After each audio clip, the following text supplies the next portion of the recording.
Барлықтарыңызға сәлем достар. Бүгін сіздермен бірге жансая сіздермен біз уткадан шашлык дайындайтын боламыз. Ол үшін бізге осындай утканың еті қажет болады, және де сұйық май, қара бұрыш, қызыл бұрыш, паприка, және де ащы бұрыш, соевый соус, және де ачика, пияз, сарымсақ. Осы видеода көрсетілген заттардың барлығын қосатын боласыздар. Ең алдымен біз уткамызды осындай екіге бөліп аласыздар, сосын барып орташа өздеріңізге қажетті мөлшерде кесіп аласыздар. Маған осы лай тураған кішкене ыңғайырақ болды, және де палчкаға тыққанда да әдемі болады.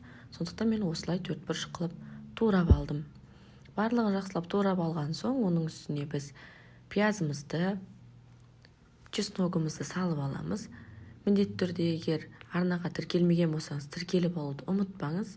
Мен алдыда көптеген рецепттер салып отырамын, сондықтан менімен бірге болыңыздар. Чесногымызды салып аламыз, оның үстіне сұйық майымызды құйып аламыз. Сұйық майды мен көз мөлшерде құйдым, сіздерде солай құйсаңыздар болады. Және де соевый соус, бұл да менде көз мөлшерімен, сондықтан өздеріңіз қалағанша құйыңыздар. Қара бұрышымызды, қызыл бұрышымызды және де паприкамызды жақсылап салып аламыз.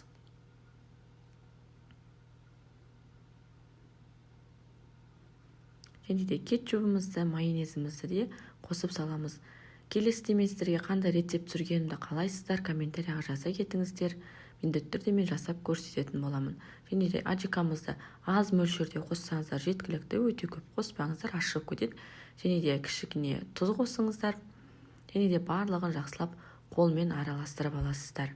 Міне осылай араластырып алдық. Енді пищевой пленкамыз үстіне жауып, жарты сағат, 1 сағат көлеміне қойып қоясыздар.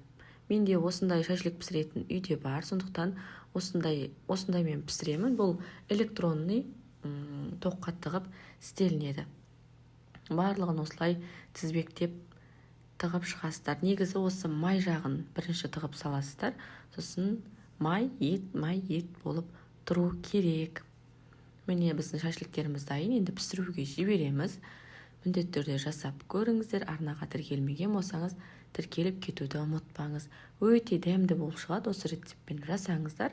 Тоққа тыққанда осындай ортасы қызыл болып жанады, және де шашлыкты өзі айналдырып пісіріп береді. Кем дегенде 20 минут немесе 25 минутта шашлыктеріңіз дайын болады. Міне біздің шашлыктеріміз дайын. Міндетті түрде жасап көріңіздер. Ас болсын.